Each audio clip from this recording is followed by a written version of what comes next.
بسم اللہ والسلام علی رسول اللہ۔ اچھا، درس نظامی کے میرے ایک اسٹوڈنٹ ہیں، تو انہوں نے سوال کیا ہے کہ یہ جو گود بھرائی کی رسم ہوتی ہے تو کیا یہ کر سکتے ہیں یا نہیں؟ تو اس حوالے سے یاد رکھیں، یہ جو عورتیں حاملہ ہوتی ہیں اور بچہ یا بچی پیدا ہونے سے پہلے گود بھرائی کی رسم ہوتی ہے، تو خاندان کی عورتیں آتی ہیں اور ان کی گود میں پھل فروٹ رکھتے ہیں، یا پھر پھل فروٹ رکھتی ہیں یا پھر کچھ اور آہار ڈالتی ہیں۔ تو اس حوالے سے پوچھ رہے ہیں۔ دیکھیں، یہ انگریزوں کی رسم ہے، انگریزوں سے آئی ہے، وہ لوگ یہ کام کرتے ہیں۔ اسلام سے اس کا کوئی تعلق نہیں ہے۔ ہمارے نزدیک میں اور مسلمانوں میں یہی طریقہ رائج ہے جو نبی پاک علیہ السلام سے چلا آ رہا ہے کہ جب بچہ پیدا ہو اس کا نام رکھا جائے، عقیقہ کیا جائے۔ تو یہ اسلامک لحاظ سے ہے، اسلامک طریقہ ہے۔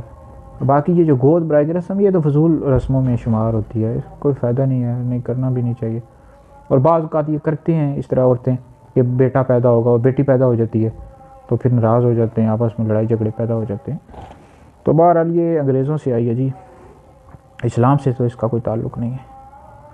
تو بہرحال اگر کوئی کرتا بھی ہے تو ناجائز اور گناہ تو نہیں ہے، لیکن اس میں ایک بات یہ بھی یاد رکھی جائے کہ پھر عورت کی اگر گود بھرائی کی رسم ہو تو وہ مرد نہ آئیں، مطلب غیر مرد نہ آئیں، غیر محرم مرد، بعض اوقات وہ بھی آ جاتے ہیں اور بیٹھ جاتے ہیں ساتھ۔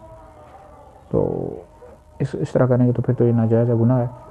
تو باقی یہ فضول رسموں میں شمار ہوتی ہے۔